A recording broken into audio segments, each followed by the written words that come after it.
Lecture du livre Vers Jésus d'Ellen White. La confession. Celui qui cache ses transgressions ne prospère point, mais celui qui les avoue et les délaisse obtient miséricorde. Proverbe 28, 13. Les conditions auxquelles Dieu accorde sa miséricorde sont simples, justes et raisonnables. Le Seigneur ne demande pas de nous des choses pénibles en retour du pardon de nos péchés. Il n'est pas nécessaire d'entreprendre de longs et durs pèlerinages ou de se soumettre à des mortifications pour gagner la sympathie du Dieu des cieux ou expier nos transgressions. Celui qui avoue et délaisse ses péchés obtient miséricorde. Confessez donc vos péchés les uns aux autres et priez les uns pour les autres afin que vous soyez guéris, dit l'apôtre. Jacques 5, 16. Confessez vos fautes à Dieu qui seul peut les pardonner et confessez-vous mutuellement vos torts. Si vous avez confessé votre ami ou votre prochain, votre devoir est de le reconnaître et le leur, de vous pardonner.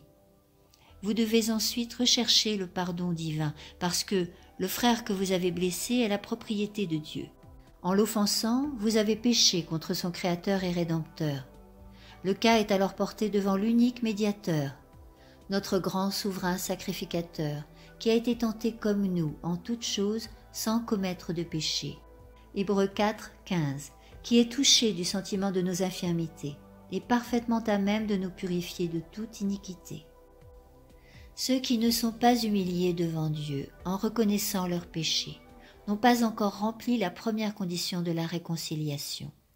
Si nous n'avons pas éprouvé cette tristesse dont on ne se repent jamais, si nous n'avons pas confessé nos péchés d'un cœur contrit et rempli d'horreur à la pensée de nos iniquités, nous n'en avons jamais véritablement cherché le pardon.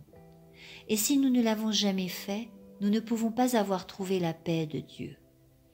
L'unique raison pour laquelle nous n'avons pas le pardon de nos péchés passés, c'est que nous ne voulons pas nous humilier et nous conformer aux conditions de la parole de vérité. Des directives expresses nous sont données à ce sujet. La confession des péchés, qu'elle soit publique ou particulière, doit être franche et cordiale. Il ne faut pas qu'elle soit faite d'un air détaché et à la légère, ni imposée à des personnes qui n'ont pas encore appris à abhorrer le péché. La confession qui jaillit spontanément du tréfonds de l'âme rencontre la compassion infinie de Dieu. Le psalmiste s'exprime en ces termes : « L'Éternel est près de ceux qui ont le cœur brisé, et il sauve ceux qui ont l'esprit dans l'abattement. » Psaume 34, 19. Une confession véritable est toujours précise et avoue des péchés déterminés. Certains péchés sont d'une nature délicate et ne peuvent être confessés qu'à Dieu seul. D'autres doivent être confessés à ceux qui en ont été les victimes. D'autres, enfin, sont des fautes publiques et exigent une confession publique. Mais toute confession doit être explicite, directe, et nommer les péchés même dont on s'est rendu coupable. Au jour de Samuel, les enfants d'Israël qui s'étaient éloignés de Dieu avaient perdu la foi en sa sagesse pour gouverner la nation et en sa puissance pour défendre sa cause.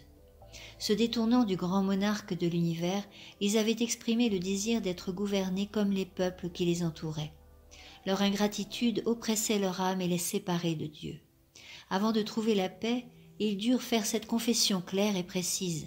Nous avons ajouté à tous nos péchés le tort de demander pour nous un roi. 1 Samuel 12, 19.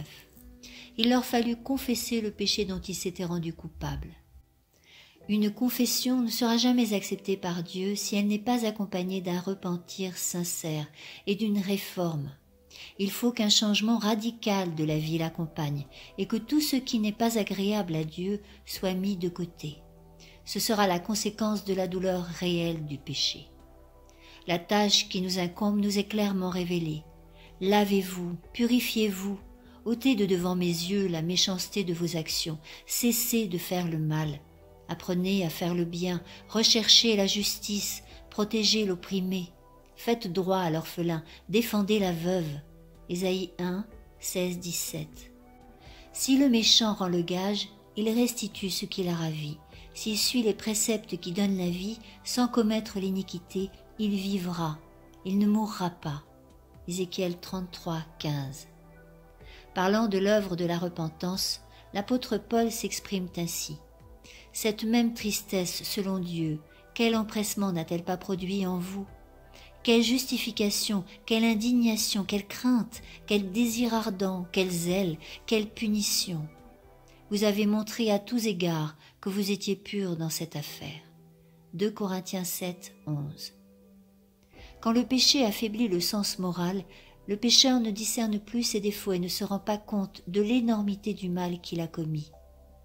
À moins qu'il ne se soumette à l'action du Saint-Esprit, il demeure dans un aveuglement relatif au sujet de ses péchés. Ses confessions ne sont pas sincères. Chaque fois qu'il confesse une faute, il se hâte d'ajouter une excuse et d'alléguer certaines circonstances spéciales sans lesquelles il ne se serait jamais rendu coupable des actions qu'on lui reproche.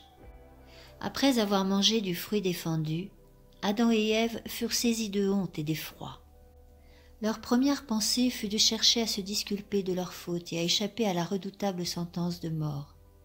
Quand Dieu s'enquit de leur péché, Adam voulut en faire retomber la faute en partie sur Dieu et en partie sur sa compagne. « La femme que tu as mise auprès de moi m'a donné de l'arbre et j'en ai mangé. » La femme, à son tour, rejeta toute la faute sur le serpent, disant « Le serpent m'a séduite et j'en ai mangé. » Genèse 3, 12, 13.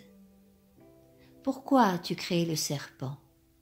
Pourquoi l'as-tu laissé entrer en Éden? Ces questions, impliquées dans son excuse, ne tendaient qu'à faire retomber sur Dieu la responsabilité de leur chute. La tendance à excuser ses torts a pris naissance chez le père du mensonge et se manifeste chez tous les fils et les filles d'Adam. Les confessions de ce genre ne sont pas inspirées par l'Esprit de Dieu et ne peuvent être agréées.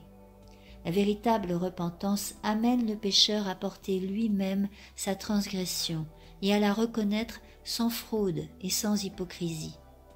De même que le publicain, n'osant pas même lever les yeux au ciel, il dira « Ô Dieu, sois apaisé envers moi, qui suis un pécheur. » Ceux qui reconnaissent leur culpabilité seront justifiés, car Jésus présentera les mérites de son sang en faveur des âmes repentantes.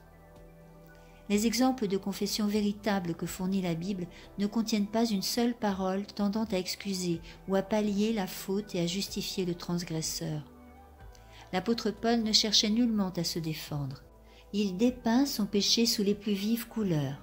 Il ne fait rien pour en atténuer la culpabilité. J'ai jeté en prison plusieurs des saints, ayant reçu ce pouvoir des principaux sacrificateurs, et quand on les mettait à mort, je joignais mon suffrage à celui des autres. Je les ai souvent châtiés dans toutes les synagogues, et je les forçais à blasphémer.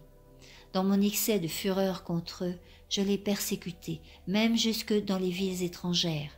Acte 26, 10, 11. Et il n'hésite pas à dire « Jésus-Christ est venu dans le monde pour sauver les pécheurs, dont je suis le premier. » 1 Timothée 1, 15. Le cœur humilié et contrit, subjugué par un repentir véritable, comprendra jusqu'à un certain point l'amour de Dieu et le prix du calvaire.